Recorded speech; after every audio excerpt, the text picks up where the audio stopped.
দোয়ায় তোরা যেমন দোয়া করতেছিস একটু ভালো করে দোয়া করিস, হ্যাঁ? জি স্যার। তোরা সবাই আমাদের ভালো জন্য থাক। দোয়া করেন স্যার। আল্লাহ ভরসা। তোরা পড়াশোনা করতেছিস? পড়াশোনা জি স্যার। জি স্যার। পড়াশোনা কর, পড়াশোনা কর। দেশের এই অবস্থায় পড়াশোনা ছাড়া আর কিছু করার নাই আসলে। ঘর থেকে বের হবি না, বাস। ঘরে থাকবি, পড়াশোনা করবি, আর একটু পারলে সানলাইটে যাবি। ভিটামিন ডি যেন কোনো অবস্থায় ডেফিসিয়েন্সি না হয়, এই প্রয়োজনে ভিটামিন ডি ইনজেকশন, হ্যাঁ, ইনজেক্টেবল ফর্মে বডিতে নিয়ে নিবি, ঠিক আছে? এবং বিশেষ করে বাসায়, এটা খুব গুরুত্বপূর্ণ মেসেজ।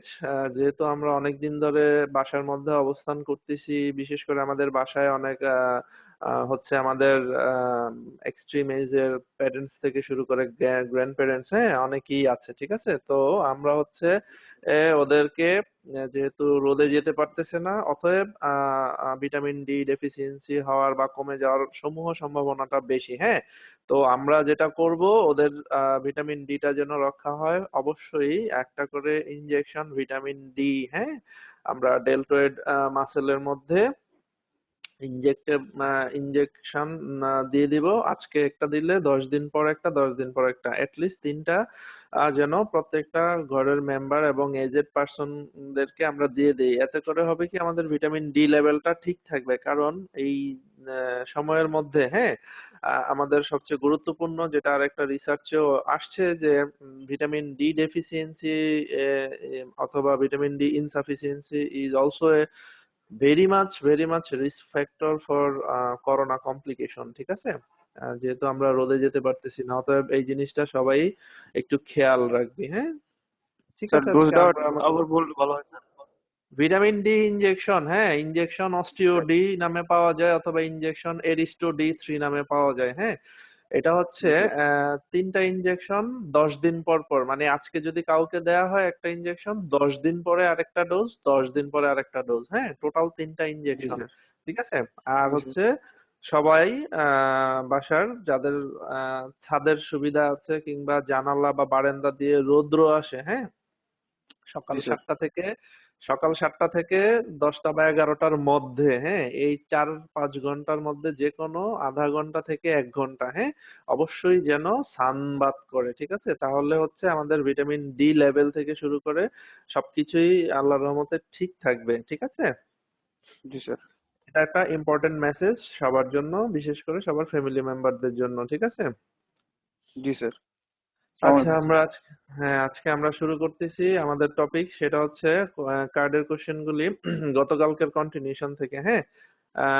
কোশ্চেন হচ্ছে, হোয়াট ইজ অস্টিওমাইলাইটিস? আমরা সবাই জানি, হ্যাঁ, অস্টিওমাইলাইটিসটা হচ্ছে inflammation of the bone and its marrow, হ্যাঁ, by positive organism.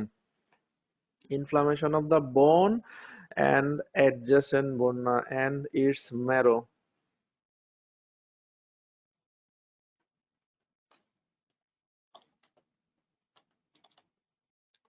Inflammation of the bone and its marrow is called osteomyelitis by any causative agent. Causative agent অনেক কিছু হতে পারে, ঠিক আছে? Virus, bacteria, fungus, protozoa, parasite, হ্যাঁ, তারপর হচ্ছে insect bite, even human bite, হ্যাঁ, এই সব কিছু থেকেই অস্টিওমাইলাইটিস হওয়ার চান্স থাকে।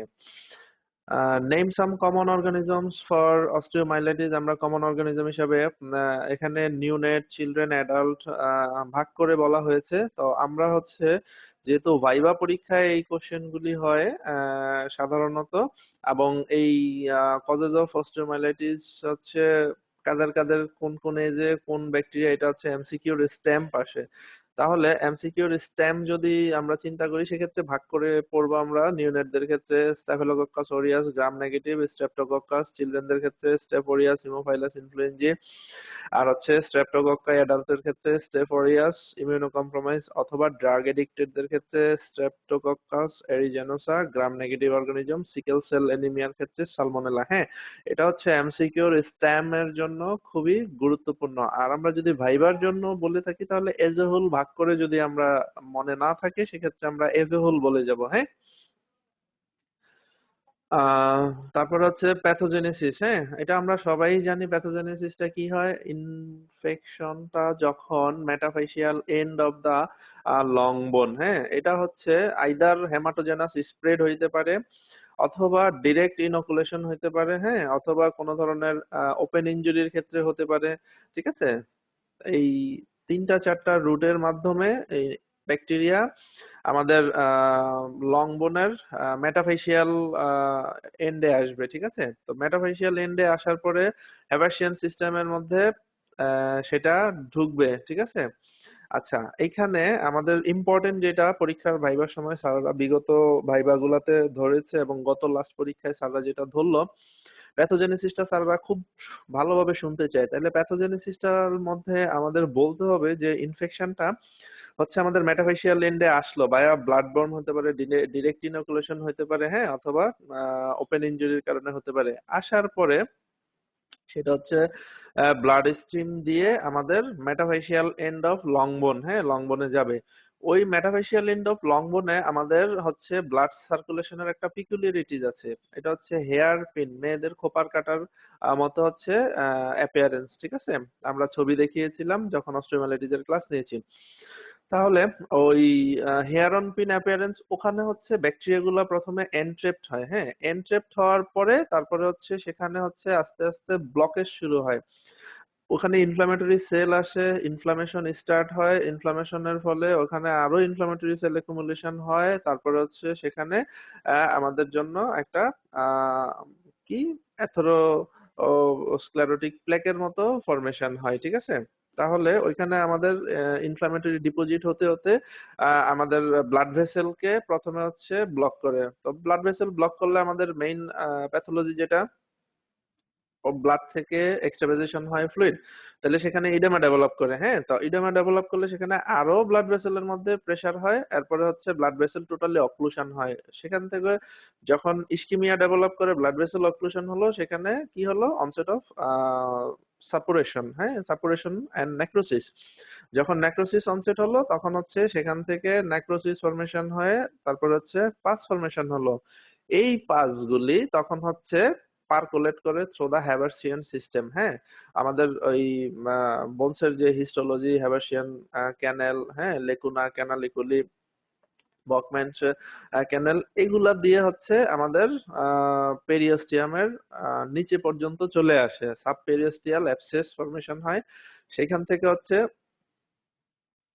সাবপেরিওস্টিয়াল অ্যাবসেস ফর্মেশন হয়ে কর্টেক্সটাকে খেয়ে ফেলে, হ্যাঁ, ডেড পিস অফ বোন প্রডিউস করে, দ্যাট মিন্স সিকোয়েস্ট্রাম। আর ওই ডেড পিস অফ বোনের আশপাশে নতুন ল্যামেলার ওভেন বোন ফর্মেশন হয়, দ্যাট ইজ ইনভলিউক্রাম।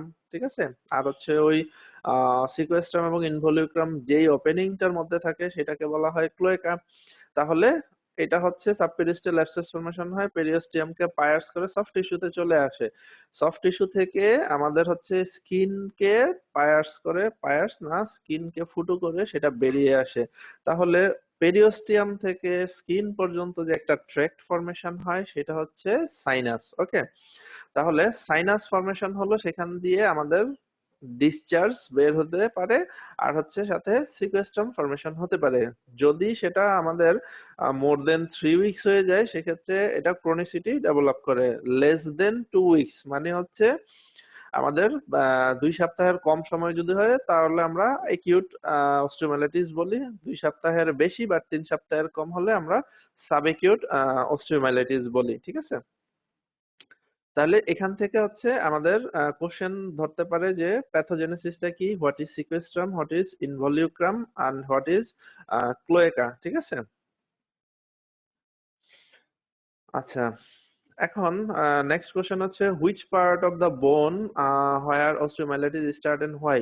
সেটা আমরা প্যাথোজেনেসিস থেকে বলেছি। চিলড্রেনদের ক্ষেত্রে মেটাফেশিয়াল এন্ড অফ লং বোন, আর এডাল্টদের ক্ষেত্রে হচ্ছে ডায়াফেশিয়াল এন্ডে হয়। আর হচ্ছে এডাল্টদের ক্ষেত্রে অস্টিওমাইলাইটিস হচ্ছে যদি বোনসে কোনো ধরনের আমরা ফিক্সেশন করে থাকি। হ্যাঁ, যদি ইন্ট্রামেডুলারি অথবা ইন্টারনাল কোনো ফিক্সেশন থাকে, সেই ক্ষেত্রে যদি ইনফেকশন ডেভেলপ করে, ডায়াফাইসিয়াল ইন্ডো হতে পারে, হ্যাঁ, তারপর হচ্ছে মেটাফাইসিয়াল ইন্ডো হতে পারে, ইনফ্লামে অস্টিওমাইলাইটিস স্টার্ট হইতে পারে। ঠিক আছে, আর চিলড্রেনদের ক্ষেত্রে মোস্ট কমন এরিয়া হচ্ছে মেটাফাইসিয়াল এন্ড অফ লং বোন। ওকে, আচ্ছা, এখন হচ্ছে হোয়াই মানে কেন।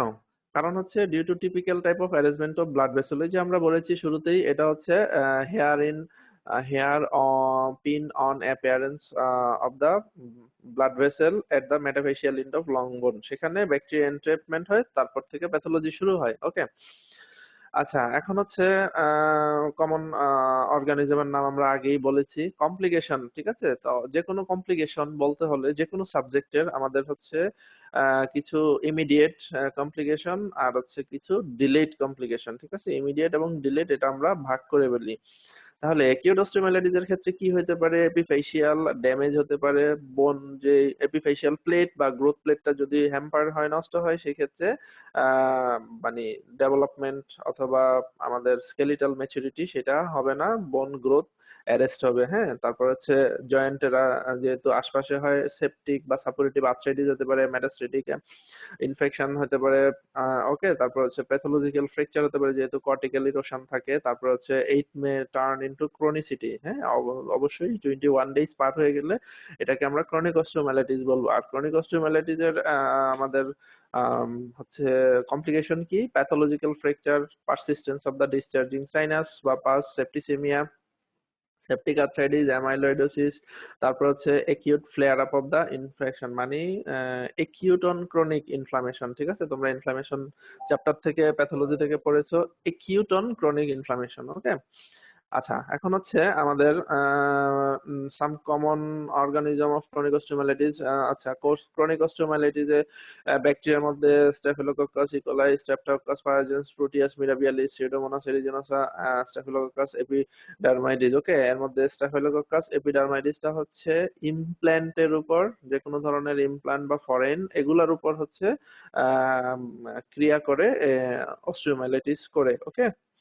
আচ্ছা, তো আমরা নেক্সট কোশ্চেন হচ্ছে radiological findings of chronic osteomyelitis. Chronic osteomyelitis, হ্যাঁ, একিউট অস্টিওমাইলাইটিস এর ক্ষেত্রে সাধারণত ফার্স্ট উইকের মধ্যে খুব একটা বেশি চেঞ্জ, ইনফ্যাক্ট কোনো চেঞ্জই থাকে না একিউট অস্টিওমাইলাইটিস এর ক্ষেত্রে।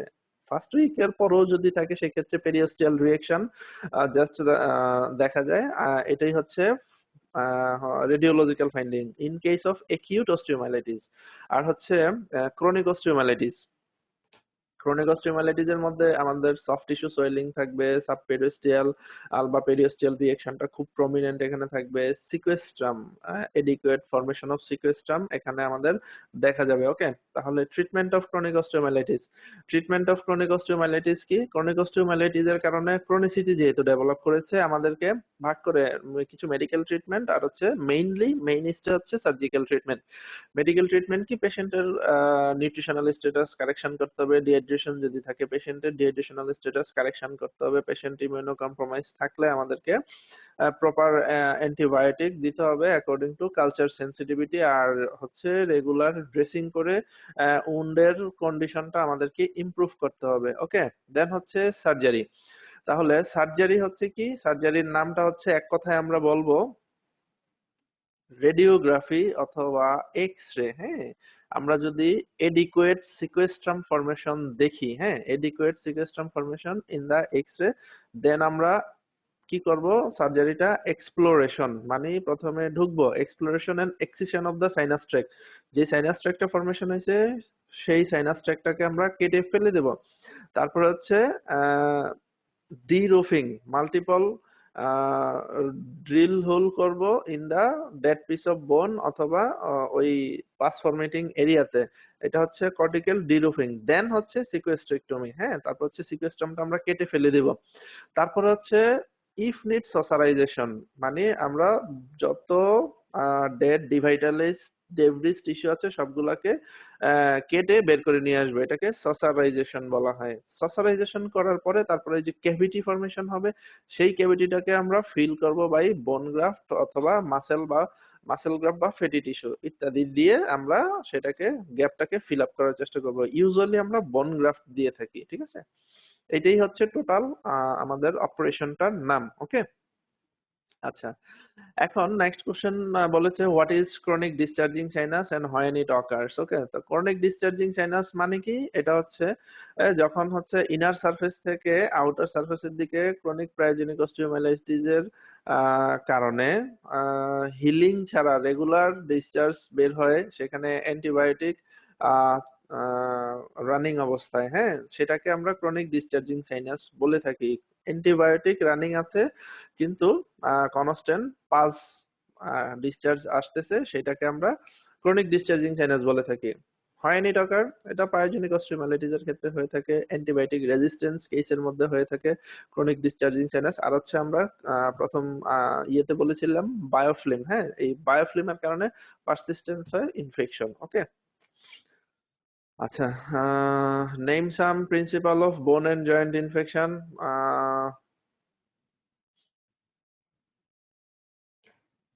সাম principle of bones and joint infection হচ্ছে direct introduction through the skin, হ্যাঁ, কিভাবে হচ্ছে পিন প্রিকের মাধ্যমে ইনজেকশন অথবা wound swab, laceration, open fracture ইত্যাদি।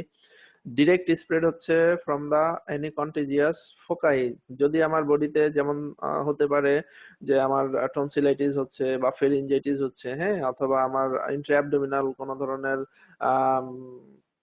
ইনফেকশন আছে, হ্যাঁ, অথবা আমার সারফেসে কোনো ধরনের ইনফেকশন আছে, সেখান থেকে ইনফেক্টিভ ফোকাই আমার জয়েন্টে যেতে পারে। আরেকটা হচ্ছে indirect spread by blood stream, হ্যাঁ, যেমন nose, throat, mouth, respiratory tract, হ্যাঁ, বাওয়েল, জেনিটোরিয়াল, এটা বললাম মাত্র যে, হ্যাঁ, এই ধরনের কোনো এরিয়াতে যদি কোনো ইনফেকশন থাকে সেখান থেকে আমার সরাসরি ব্লাড স্ট্রিমের মাধ্যমে ইনফেকশন বা ব্যাকটেরিয়া ইনোকুলেশন হতে পারে। Okay, hallmark of chronic osteomyelitis কি? হলমার্ক অফ ক্রনিক অস্টিওমাইলাইটিস হচ্ছে ফরমেশন অফ সিকুয়েস্ট্রাম, মানে ডেড পিস অফ বোন, হ্যাঁ, dead piece of bone within the living bone. ঠিক আছে, dead piece of bone formation, যে কবরের যে মানুষটি শায়িত আছে সেটাও তো ডেড পিস অফ বোন, তাহলে সেটা কি সিকুয়েস্ট্রাম হবে না? তাহলে উইদিন দা লিভিং বোনের মধ্যে যদি dead piece of bone formation হয় সেটাই হচ্ছে sequestrum. This is the hallmark, হ্যাঁ, অফ ক্রনিক অস্টিওমাইলাইটিস। ওকে, আচ্ছা, অ্যানাদার কোশ্চেন হচ্ছে name some common benign and malignant tumour of the বোন।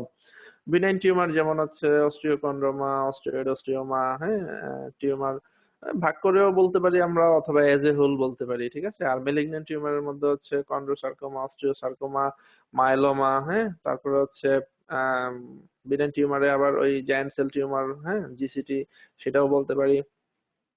আর ম্যালিগন্যান্ট টিউমারের মধ্যে আমাদের ইউইংস টিউমারও আসবে, ঠিক আছে। Okay. Which bone tumor is most common?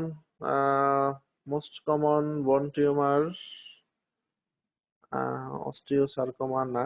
Most common bone tumor osteoid osteoma, that is benign.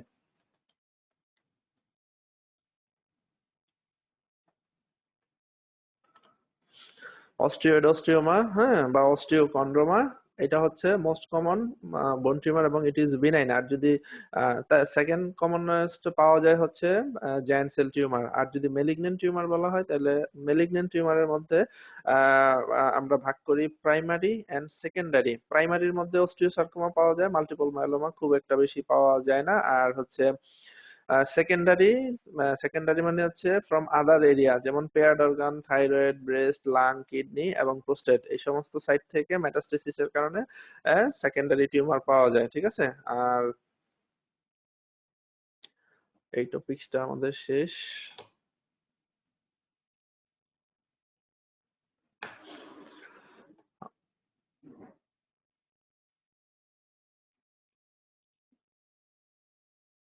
আমাদের অর্থোপেডিক্স এন্ড ট্রমাটোলজির নেক্সট টপিকস হচ্ছে আমরা ট্রমাটোলজির কিছু অংশ শুরু করতেছি। অর্থোপেডিক্স এর কিছু অংশ মোটামুটি কার্ডের কোশ্চেন যা ছিল এইটুকুই, আরো কয়েকটা কোশ্চেন আছে, সেগুলা আমাদের এখনো সলভ বা লেখা হয়নি, আস্তে আস্তে আমরা লিখে ফেলবো, ঠিক আছে। আমরা এখন ট্রমাটোলজি দিয়ে শুরু করতেছি, তোমরা আসো। জি স্যার। জি স্যার। আমরা ট্রমাটোলজির মধ্যে এখন যেগুলো পড়বো these are the very much vital. ভাইভাতে তো জিজ্ঞেস করে অ্যাজ ওয়েল এজ তোমাদের শর্ট কেসেও জিজ্ঞেস করবে, এবং হচ্ছে এখান থেকে এই এখন যেগুলা স্ক্রিনে দেখা যাচ্ছে সেখান থেকে এগুলা শর্ট নোট আকারেও তোমাদের আসতে পারে। হ্যাঁ, যেমন হোয়াট ইজ এটিএলএস। এটিএলএস এর মধ্যে আমাদের রিটেনের কোশ্চেন থাকে, এটিএলএস শর্ট নোট দেয়, যেহেতু শর্ট নোট দেওয়া শুরু হয়েছে। What is ATLS? এটিএলএস মানে হচ্ছে অ্যাডভান্স ট্রমা লাইফ সাপোর্ট। হ্যাঁ, এটার হচ্ছে কম্পোনেন্ট কি কি? এটার কম্পোনেন্ট হচ্ছে তিনটা। একটা হচ্ছে primary survey and simultaneous resuscitation, secondary survey and হচ্ছে ডেফিনিটিভ কেয়ার। ঠিক আছে, এর মধ্যে প্রাইমারি সার্ভের মধ্যে কি কি আছে? প্রাইমারি সার্ভের কম্পোনেন্ট গুলো হচ্ছে আমরা এবিসিডি জানি, এর মধ্যে নতুন আরেকটা যোগ হয়েছে সি এবিসিডি, মানে আগে হচ্ছে কন্ট্রোল অফ অ্যাক্টিভ ব্লিডিং, হ্যাঁ, সি দিয়ে।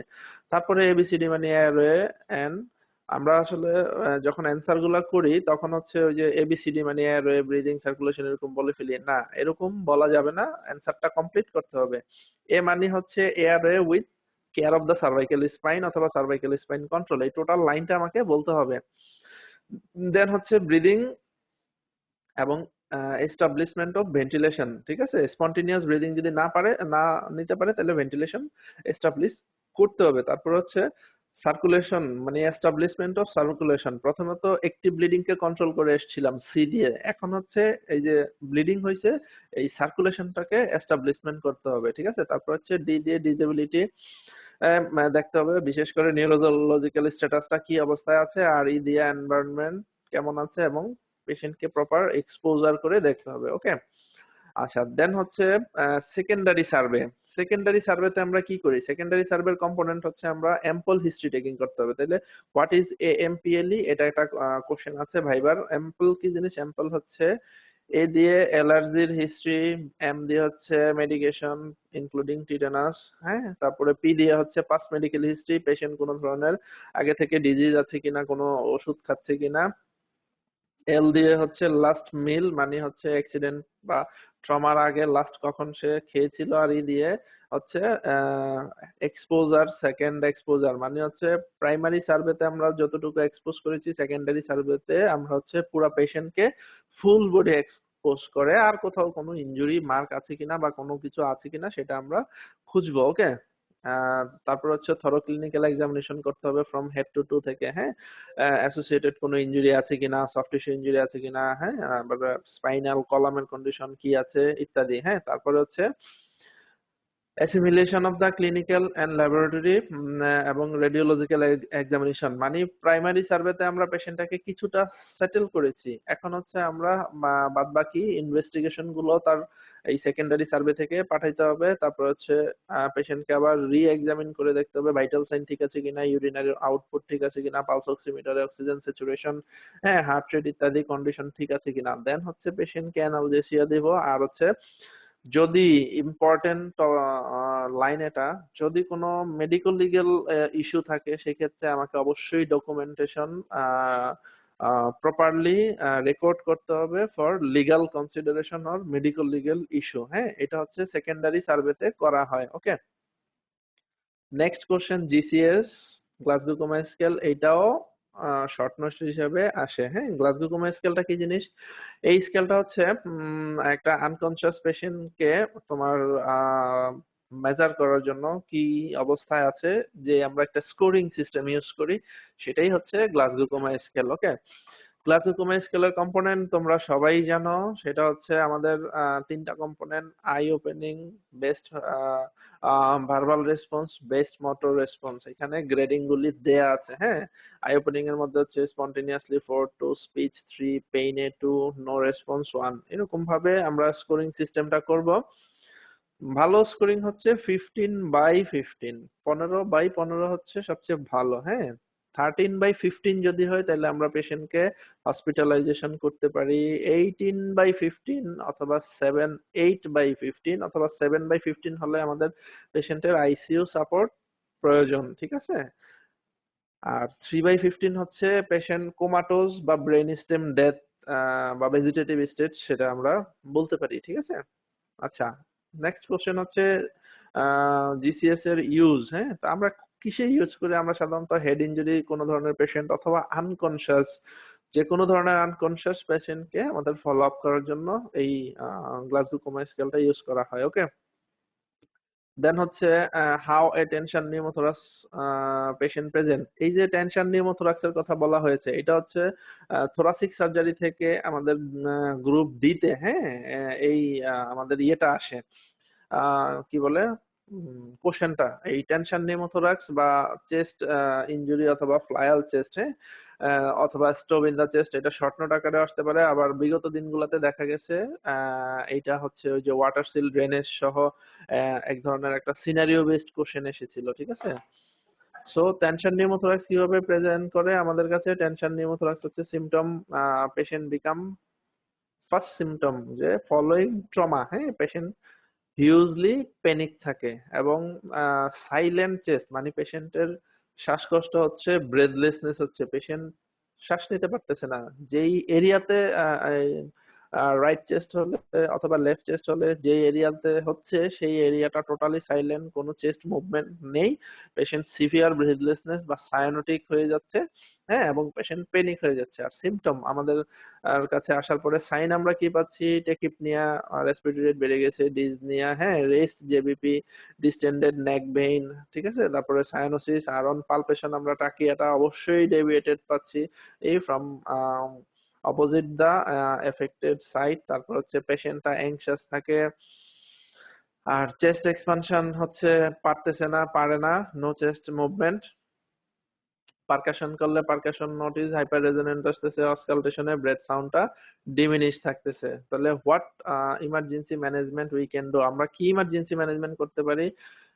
ইমার্জেন্সি ম্যানেজমেন্ট হচ্ছে ইমিডিয়েটলি আমরা একটা হোয়াইট বোর নিডল, হ্যাঁ, যে পাশে হবে সেই পাশের মিড ক্লেভিকুলার লাইনে সেকেন্ড ইন্টারকোস্টাল স্পেস দিয়ে আমরা সোজা পাংচার করে দিব, ঠিক আছে। ইউজুয়ালি 14 গজ ক্যানুলা, মানে এটা হচ্ছে খুব বেশি ওয়াইড, হ্যাঁ, জাস্ট যেন ডিকম্প্রেশন হয়। আমাদের প্রথম লক্ষ্যই হচ্ছে ডিকম্প্রেশন করতে হবে। মিড ক্লেভিকুলার লাইনে হোয়াইট বোন নিডল আমরা সেকেন্ড ইন্টারকোস্টাল স্পেস দিয়ে পায়ার্স করে দিব। ওকে, তারপরে টেনশন নিউমোথোরাক্সের চিকিৎসা, হ্যাঁ। তো চিকিৎসা কি? আমরা ওয়াটার সিল ড্রেনেজ করব। ওয়াটার সিল ড্রেনেজের ক্ষেত্রে আমাদেরকে অ্যাঙ্গেল অফ সেফটি অ্যাঙ্গেলের বাউন্ডারি আমাদেরকে অবশ্যই জিজ্ঞেস করা হয়। এটা শর্ট কেসেও জিজ্ঞেস করে। তারপরে হচ্ছে এটা ভাইভাতে তো আমাদের কার্ডিও কোশ্চেনই আছে। অনেক সময় হচ্ছে রিটেনের কোশ্চেনের মধ্যে যখন এই নিউমোথোরাক্সের কোশ্চেন আসে তখন হচ্ছে অ্যাঙ্গেল অফ সেফটির বাউন্ডারি কি জিনিস জানতে চাই। সো ভেরি মাচ ইম্পর্টেন্ট, ঠিক আছে। ইন্টারকোস্টাল চেস্ট টিউব দিব আমরা ফোর্থ স্পেস বা ফিফথ রিবের জাস্ট উপর দিয়ে, ফিফথ স্পেসে না, ফোর্থ ইন্টারকোস্টাল স্পেসে ফিফথ রিবের জাস্ট উপর দিয়ে অ্যালং দা মিড এক্সিলারি লাইন, হ্যাঁ, মিড এক্সিলারি লাইনে দিব, ঠিক আছে। আর এটার বাউন্ডারিটা তোমাদেরকে অবশ্যই জানতে হবে। অ্যান্টেরিয়রলি কে থাকে, পোস্টেরিয়রলি কে থাকে, ইনফেরিয়রলি কে থাকে, ট্রায়াঙ্গেল যে ফরমেশন হয়, লেটিসিমাস, ডরসি, ব্যাকটেরিয়ালিস মেজর, আর হচ্ছে ফিফথ রিবের আপার বর্ডার, ঠিক আছে। আচ্ছা, তারপরে হচ্ছে এই যে ইন্টারকোস্টাল চেস্ট টিউব দেয়া হলো, তুমি কিভাবে বুঝবা তুমি একটা ওয়ার্ডে ইন্টার্নি করতেছো? হ্যাঁ, স্যাররা জিজ্ঞেস করবে তুমি ওয়ার্ডে ইন্টার্নি করতেছো, তোমার ওয়ার্ডে ইন্টারকোস্টাল টিউব দেয়া হয়েছে, এখন টিউবটা খুলতে হবে, তুমি কিভাবে বুঝবা? বা টিউবটা ফাংশনিং কিনা তুমি কিভাবে বুঝবা? সেক্ষেত্রে আমাদের বলতে হবে যে টিউবটা তে যে বাবলটা আছে বা এয়ার কলাম, ঠিক আছে, মোদ্দা কথা এয়ার যেই কলামটা আছে, এয়ার ফ্লুইড কলামটা যদি মুভমেন্টে থাকে তার মানে টিউব আমার ফাংশনিং আছে। আর হচ্ছে বোতলের মধ্যে, মানে ওয়াটারের কন্টেইনিং যে বোতল যার মধ্যে ওয়াটার সিল ড্রেনেজ যেটাকে আমরা বলতেছি, এই ওয়াটারের মধ্যে যখন বাবলিং প্রেজেন্ট থাকবে তার মানে আমার হচ্ছে ড্রেনেজটা কন্টিনিউ আছে। ওকে, আর হচ্ছে কখন তুমি এই জিনিসটা রিমুভ করবা? আমরা কখন রিমুভ করি ওয়াটার সিল ড্রেনেজ? আমরা রিমুভ করি যখন দেখি পেশেন্ট ক্লিনিক্যালি ইমপ্রুভ করেছে, চেস্ট এক্সপানশন হচ্ছে, রেসপিরেটরি বা ব্রেথ সাউন্ডটা বেশ ভালো হচ্ছে। ওকে, এরপর হচ্ছে ডালনেসটা অবলিটারেশন যেটা হয়েছিল সেটা, upper border of the liver ডালনেসটা আমরা দেখবো। আর হচ্ছে চেস্ট এক্সরে করে আমরা লাং এক্সপানশন হয়েছে কিনা রেডিওলজিক্যালি সেটা আমরা দেখবো, ঠিক আছে। আর হচ্ছে এয়ার যেই কলাম আছে সেই এয়ার কলামে আর কোনো ধরনের কালেকশন আমাদের চেস্ট থেকে, ইন্ট্রাপ্লুরাল স্পেস থেকে বা প্লুরাল ক্যাভিটি থেকে আসতেছে না। এই কন্ডিশন গুলি যখন আমাদের প্রেজেন্ট থাকবে তখন আমরা বুঝবো পেশেন্টের কন্ডিশন ইমপ্রুভ হয়েছে, তখন হচ্ছে আমরা চেস্ট ড্রেন টিউব উইথড্র করে নেব, ঠিক আছে। আর এই যে ইন্টারকোস্টাল চেস্ট ড্রেন দেয়া হয়, এখানে স্যাররা জিজ্ঞেস করে যে কখনো দেখেছো কিনা। অবশ্যই বলবা হ্যাঁ আমরা দেখেছি, আমরা ভিডিওতে হলেও দেখেছি। হ্যাঁ, তাহলে সেটা হচ্ছে কি ধরনের সুচার দেওয়া হয়, এটা অবশ্যই প্রোলিন দিয়ে দেওয়া হয় এবং এই সুচারটাকে বলা হয় পার্স স্ট্রিং সুচার। ঠিক আছে, পার্স স্ট্রিং সুচার। হ্যাঁ, পার্স স্ট্রিং মেথডে সুচারিং করা হয়। ওকে, তাহলে what is flail chest? Another question. Flail চেস্টটা হচ্ছে it is the condition usually result from blunt chest trauma. আমার চেস্ট ওয়ালের এক সাইডে, হ্যাঁ, অ্যাডজেসেন্ট রিব অথবা সেগমেন্টাল রিব ফ্র্যাকচার থাকবে। স্টার্নামের এক সাইডে অ্যাডজেসেন্ট সেগমেন্টাল রিব ফ্র্যাকচার থাকবে, যার কারণে সাধারণত আমাদের ইন্সপিরেশনে কি হয়, আমরা শ্বাস নিলাম চেস্ট ভিতরে ঢুকলো, শ্বাস ফালাইলাম চেস্ট বাইরে গেল। ফ্লায়াল চেস্টের ক্ষেত্রে যখন শ্বাস নিব, সেটা ফ্লায়াল ফ্র্যাগমেন্টটা বের হয়ে যাবে, শ্বাস ছাড়লে ভিতরের দিকে ঢুকে যাবে, মানে অপোজিট অ্যাকশন হবে এবং প্যারাডক্সিক্যাল মুভমেন্ট হবে। ঠিক আছে, এটাই হচ্ছে আমাদের ফ্লায়াল চেস্ট। ঠিক আছে, তাহলে ফ্লায়াল চেস্টের ক্লিনিক্যাল ফিচার কি? Chest pain, severe chest pain থাকে, ব্রুইজিং ওভার দ্য চেস্ট, চেস্টের ডিফর্মিটি থাকবে, তারপর হচ্ছে পসিবলি ব্লাডি স্পুটাম থাকতে পারে, ডিফিকাল্টি ইন ব্রিদিং থাকতে পারে, প্যারাডক্সিক্যাল ব্রিদিং, হ্যাঁ, আনইভেন চেস্ট রেজ থাকতে পারে, pain and tenderness over the affected area, হ্যাঁ, আর সিট বেল্ট ইনজুরি যদি থাকে তাহলে সিট বেল্ট মার্ক থাকতে পারে। ওকে, তাহলে ফ্লায়াল চেস্টের ম্যানেজমেন্ট কি? ফ্লায়াল চেস্টের ম্যানেজমেন্ট হচ্ছে পেশেন্ট যেহেতু আমাদের অক্সিজেন লেভেলটা কম হচ্ছে, অবশ্যই আমাদেরকে অক্সিজেন স্যাচুরেশন মেনটেন করতে হবে। ঠিক আছে, তারপর হচ্ছে ওই যে ইন্টারকোস্টাল চেস্ট ড্রেন সেটা দিতে হবে, আর হচ্ছে আমাদের যে রিব ফ্র্যাকচার হলো, সেগমেন্টাল ফ্র্যাকচার হলো, আমাদেরকে ওই রিব গুলাকে ফিক্সেশন করে দিতে হবে। হ্যাঁ, ওপেন রিডাকশন করে ইন্টারনাল ফিক্সেশন করে দিতে হবে। Then another important topics in traumatology হচ্ছে ট্রায়াস। এগেইন এটা শর্ট নোট আকারে আসে এবং এই ট্রায়াস সিস্টেমটা হচ্ছে শর্ট নোট পরীক্ষার সময় পাওয়া যাবে। ট্রমার ক্ষেত্রে খুব বেশি ইম্পর্টেন্ট ট্রায়াজিং সিস্টেম। আর এখন যেই দেশের পরিস্থিতি বা কন্ডিশন, হ্যাঁ, আমরা হচ্ছে কাকে সেবা দিচ্ছি বা কাকে দিব না, কোন পেশেন্টটা এফেক্টেড না, হ্যাঁ, এই সবকিছুই এখন আমাদের ট্রায়াজিং করা হচ্ছে। ইভেন বাংলাদেশেও ম্যাসিভ আকারে এখন প্রত্যেকটা হসপিটাল ক্লিনিকে ফ্লু কর্নার করা হয়েছে, ট্রায়াজিং করা হচ্ছে। হ্যাঁ, সো ট্রায়াসটা এই মুহূর্তে আমাদের জন্য খুবই ইম্পর্টেন্ট জিনিস। ট্রায়াস মানে কি? Sort out of the patient, হ্যাঁ, refer to allocation of injured patient into certain category for action by emergency team। মানে হচ্ছে কোন রোগীটাকে আমরা সেবা দিব, এই মুহূর্তে না দিলে পেশেন্টের ক্ষতি হয়ে যাবে বা মারা যাবে, কোন রোগীটাকে আমরা 5 মিনিট পরে সেবা দিলেও কোনো অসুবিধা হবে না, কোনটাকে 1 ঘন্টা ডিলে করলেও পেশেন্টের লাইফ রিস্ক হবে না। হ্যাঁ, এই যে আমরা একটা সর্ট আউট সিস্টেম করতেছি, হ্যাঁ, পেশেন্টের বেনিফিটের জন্য, পেশেন্ট ম্যানেজমেন্টের জন্য, এটাই হচ্ছে ট্রায়াস। ঠিক আছে, আচ্ছা, ট্রায়াস কিভাবে আমাদেরকে হেল্প করে ম্যানেজমেন্টের ক্ষেত্রে? আচ্ছা, প্রায়োরিটি বেসিস, যেমন আমার অ্যাকচুয়াল এখনই কোনটাকে করতে হবে, বা ইম্পেন্ডিং অবস্ট্রাকশন। হ্যাঁ, প্রায়োরিটি 1 মানে আমার এয়ারওয়ে অবস্ট্রাকশন হয়ে আছে, হ্যাঁ, সেটাকে আমাকে প্রায়োরিটি ফার্স্ট দিতে হবে, নাহলে পেশেন্ট এই মুহূর্তেই মারা যাবে। প্রায়োরিটি 2 হচ্ছে ব্রিদিং, মানে হাইপোক্সিয়া বা ভেন্টিলেশন বা ভেন্টিলেটরি ফেলিওর হচ্ছে, তাকে আমাকে ব্রিদিং এস্টাবলিশমেন্ট করতে হবে। আর হচ্ছে সার্কুলেশন, পেশেন্টের অনেক হিউজ ব্লিডিং হচ্ছে, অবশ্যই এই মুহূর্তে আমাকে ব্লিডিংটাকে একে তো বন্ধ করতে হবে, দ্বিতীয়ত সার্কুলেশন এস্টাবলিশ করতে হবে। ঠিক আছে, what are the different scoring system of trauma? আচ্ছা, ট্রমাতে ডিফারেন্ট স্কোরিং সিস্টেম হচ্ছে আমাদের গ্লাসগো কোমা স্কেল, তারপর হচ্ছে systolic blood pressure, respiratory rate, তারপর হচ্ছে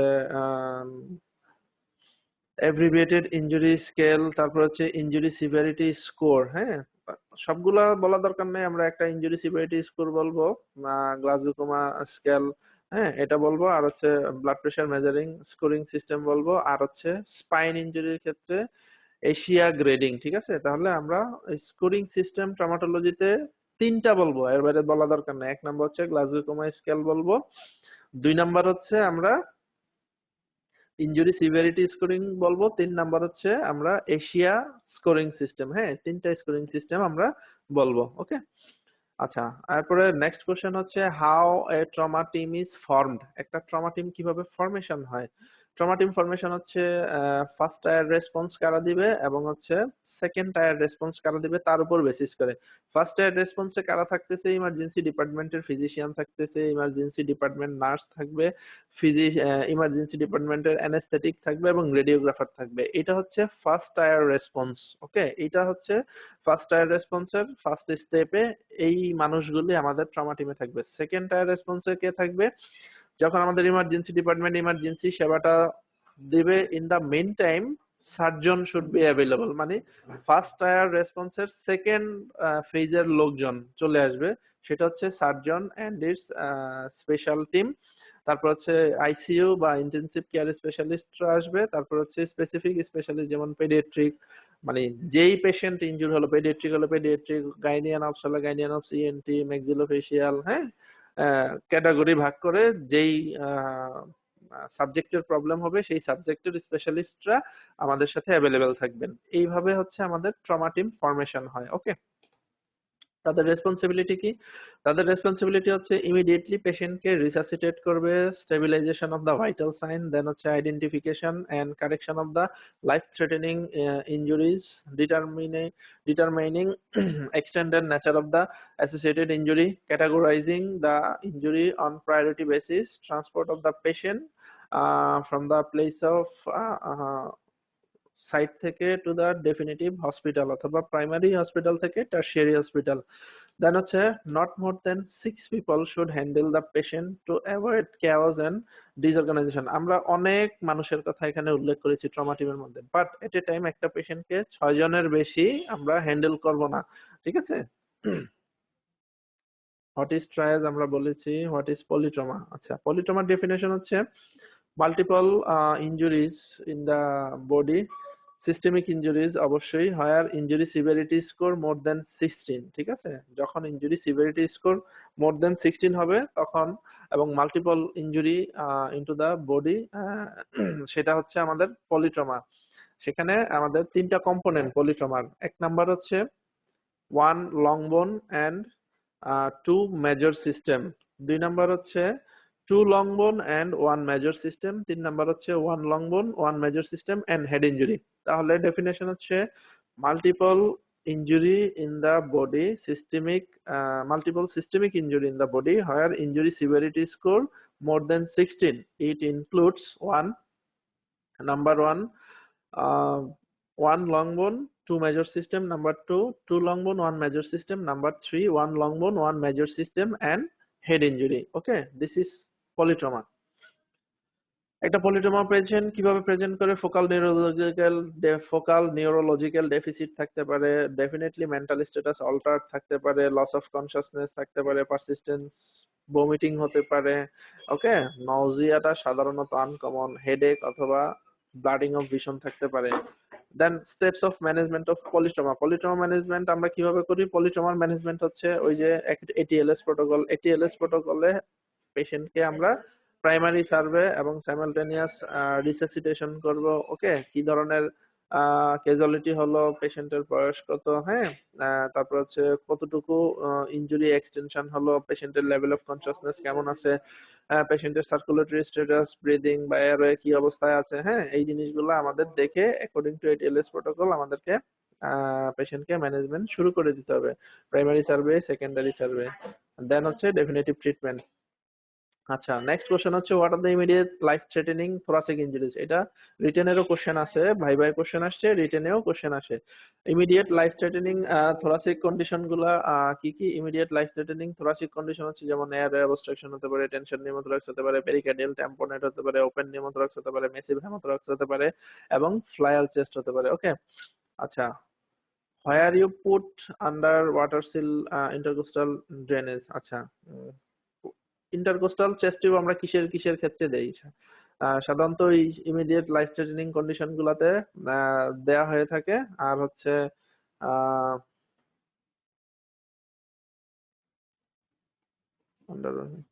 না, এটা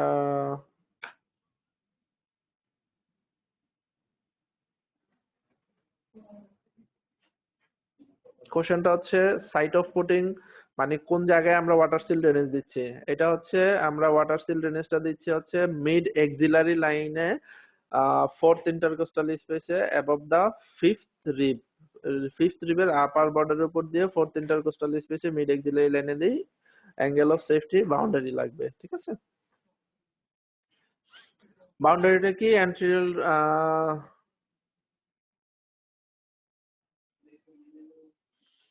বিলো অ্যান্ড ল্যাটারাল হচ্ছে pectoralis major muscle, above the level হচ্ছে নিপল আর মিড এক্সিলারি লাইন, ঠিক আছে।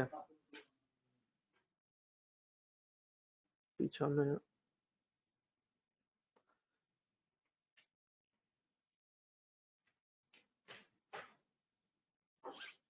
Below and lateral pectoralis major muscle, আর হচ্ছে পেছন পেছনের দিকে latissimus dorsi anteriorly mid axillary line and হচ্ছে নিপল, ঠিক আছে। আচ্ছা, ট্রমাটোলজির অ্যানাদার কোশ্চেন হচ্ছে what are the sign symptom of shock in trauma patient. Trauma পেশেন্টের মানে শকের সাইন সিমটম কি? যেমন হচ্ছে আমরা সবাই জানি pulse rapid and steady pulse, respiration increase থাকবে, টেকিপনিয়া থাকবে, pallor, capillary filling time increase থাকবে, ব্লাড প্রেশার কমবে, পালস প্রেশার কমবে, ইউরিন আউটপুট কমতে পারে, লেভেল অফ কনসাসনেস অল্টার থাকতে পারে। These are the sign symptom of shock. How will you manage shock in trauma patient? Trauma patient এর shock management হচ্ছে primary resuscitation, immediate fluid replacement দিব, oxygen দিব, তারপর হচ্ছে যে ফ্র্যাকচার ফ্র্যাগমেন্ট আছে সেটাকে স্প্লিন্টিং করব, মানে ইমোবিলাইজ করব, তারপর হচ্ছে ব্লিডিং থাকলে অ্যাক্টিভ ব্লিডিং থাকলে সেটাকে কন্ট্রোল করব। আচ্ছা, নেক্সট কোশ্চেন হচ্ছে common causes of inadequate ventilation in trauma patient. Trauma পেশেন্টের ক্ষেত্রে ইনএডিকুয়েট ভেন্টিলেশন কাদের ক্ষেত্রে হয়ে থাকে? আচ্ছা, ইউনিল্যাটারাল কজ হচ্ছে ইনটিউবেশন অফ দা চেস্ট, মানে যদি আমরা যেই চেস্ট টিউব ইনটিউবেট করি সেটা যদি এক সাইডের ব্রঙ্কাসে চলে যায় সেক্ষেত্রে ইউনিল্যাটারাল ভেন্টিলেশন হতে পারে। দুই নাম্বার হচ্ছে প্রিন্সিপাল ব্রঙ্কাসে যদি কোনো ধরনের ফরেন বডি থাকে সেক্ষেত্রে হতে পারে। তারপরে হচ্ছে নিউমোথোরাক্স যদি থাকে, হিমোথোরাক্স যদি থাকে যে কোনো এক সাইডের লাংসে, তারপর হচ্ছে সিগনিফিক্যান্ট লাং যদি কন্টিশন থাকে, কন্টিউশন, হ্যাঁ কন্টিউশন যদি থাকে সেক্ষেত্রে আমাদের ইউনিল্যাটারাল ব্রিদিং বা ভেন্টিলেশন হতে পারে। আচ্ছা, আর বাইল্যাটারাল আমাদের অবস্ট্রাকশনের কজ হচ্ছে যদি আপার এয়ারে অবস্ট্রাকশন থাকে, আর হচ্ছে আহ আমরা যে ভেন্টিলেটরি ফেস মাস্ক দিচ্ছি সেটাতে যদি লিকেজ থাকে সেক্ষেত্রে আমাদের ইনএডিকুয়েট ভেন্টিলেশন হবে। লিকেজ দিয়ে তো বের হয়ে যাচ্ছে, সো আমাদের ভেন্টিলেশনটা এডিকুয়েট হবে না। আচ্ছা, নেক্সট কোশ্চেন হচ্ছে আমাদের what are the sign symptoms of urethral injury. হ্যাঁ, একটা ট্রমা পেশেন্টের ক্ষেত্রে ইউরেথ্রাল ইনজুরি যদি হয় সাইন সিমটম কি নিয়ে আসে? সাধারণত সাইন সিমটমের মধ্যে আমরা এক কথায় যদি জানতে চাই, urethral injury presence of a drop of blood into the external urethral meatus।